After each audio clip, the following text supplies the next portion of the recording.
যদি পাৱাৰত থাকো আপোনালোকে ইনশাল্লাহ সবে পাট্টা পাব দিম পাট্টা দিম হয় না নদী কন্ট্রোল কৰিম জলজলি ব্ৰিজ এইটো প্ৰবলেম নাই এইটো পাৱাৰত নালাগে এনেই পাৰিম এইটো এটা ৰাস্তাত আগবাঢ়ি আছে জলজলি ব্ৰিজ হৈ যাব নদীৰ কন্ট্রোল অলপ চলপ হ'ব 5 কোটি 10 কোটি এনেকৈ হ'ব পার্মানেন্ট পাৱাৰত থাকিব লাগিব আৰু মই পাৱাৰত থাকিলে আপোনালোকে 3 বাৰ 15 বছৰৰ কাৰণে বিধায়ক বনাইছে মই কেতিয়াও আপোনালোকক পাহৰি নাযাওঁ বিধায়ক নাথাকি মোৰ সদায় মাথাত থাকিব এইখিনি কাম কৰি থাকিলো ফটাফট মাটিৰ পট্টা দিব লাগে জলজলি ব্ৰিজটো কৰিব লাগে মই বিৰোধী থাকিলেও কৰিম এইটো চিন্তা নকৰোঁ হয়তো লাগ ভাল হলে আমাৰ ইলেকশ্যনৰ আগত ঘোষণাও হৈ যাব পাৰে মই খবৰ পাই যাম আৰু কিছুদিনৰ ভিতৰত বিধায়ক জোৰেই নাথাকো কেলে যদি পাৱাৰ পাও মাটিৰ পট্টা আৰু নদীৰ সামগ্ৰিক নিয়ন্ত্ৰণ মোৰ টপমোষ্ট প্ৰায়ৰিটি কংগ্ৰেছ দলত আছিলোঁ বৰ্তমানৰ সভাপতি গৌৰৱ গগৈ চাহাবৰ লগত যথেষ্ট ভাল সম্পৰ্ক আছিল আৰু মই যদি এই কথাবোৰ নকলোহেঁতেন নদী কন্ট্ৰোল কৰিব লাগে মাটিৰ পাট্টা দিব লাগে অমুক কৰিব লাগে তেতিয়াহ'লে মই কংগ্ৰেছ যেতিয়াই চৰকাৰত আহিব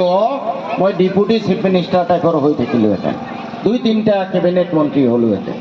কিন্তু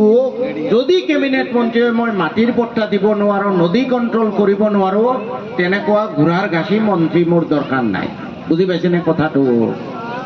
মোৰ সন্মুখেদি অন্যায় হ'ব মই চুপচাপ বহি থাকিম পইচাৰ কম তাতকৈ মই এই MLA মন্ত্ৰী বাদ দি বহি থকা ভাল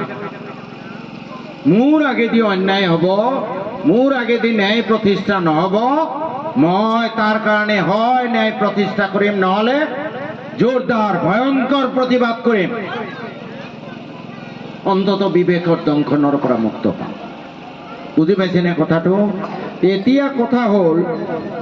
আৰু এটা কথা কৈ লওঁ যে জানুৱাৰী শেষত সিদ্ধান্ত ল'ম কোন বিধানসভা সমষ্টিত নিৰ্বাচন খেলিম জানুৱাৰী এইকাৰণে ৰাখিছোঁ যে মই মন্দিয়া সমষ্টিৰ জনিয়াপাটৰ অঞ্চলবোৰত যোৱাই নাই এতিয়ালৈ যোৱা নাই জানুৱাৰী মাহটো যাম 5-6 তাৰিখ মানৰ পৰা তাত গৈ মানুহবোৰৰ লগত অলপ মত বিনিময় কৰি তাৰপিছত জানুৱাৰী শেষৰ ফালে এটা ফেচবুক লাইভ কৰি মোৰ চূড়ান্ত সিদ্ধান্ত ৰাজহুৱা কৰিম ক'ত খেলিম কিন্তু আপোনালোকক এটা কথা কৈছোঁ যেনেকৈ মই কৈছোঁ যে মই জোৰেই MLA নহওক এই সমস্যাবোৰ সমাধান কৰিম ঠিক তেনেকৈ মই যদি চেঙাৰ বিধায়ক নহওঁ আপোনালোকক এটা অনুৰোধ জনাইছোঁ যে আপোনালোকে কেতিয়াও নাভাবিব যে শ্বেৰমান চাহাব এতিয়া বেলেগ সমষ্টিৰ MLA আমাৰ সমস্যালৈ সেই ক'ৰবাত পালাদি যাব লাগিব বৰপেটাত যাব লাগিব দৰকাৰ নাই কেতিয়াবা কিবা বিপদ আপদ হ'ল কিবা মনৰ বেদনা প্ৰকাশ কৰিব লাগে কিবা কাম হোৱা নাই ডক্টৰ নাই টিচাৰ নাই মই বিৰোধীত থাকিলেও বেলেগ সমষ্টিৰ বিধায়ক থাকিলেও আপোনালোকক মোষ্ট ৱেলকাম স্বাগতম আপোনালোকক মই নিজৰ ঘৰৰ মানুহ বুলি ভাবি আছোঁ কাৰণ আপোনালোকে মোক 3 বাৰ বিধায়ক বনাইছে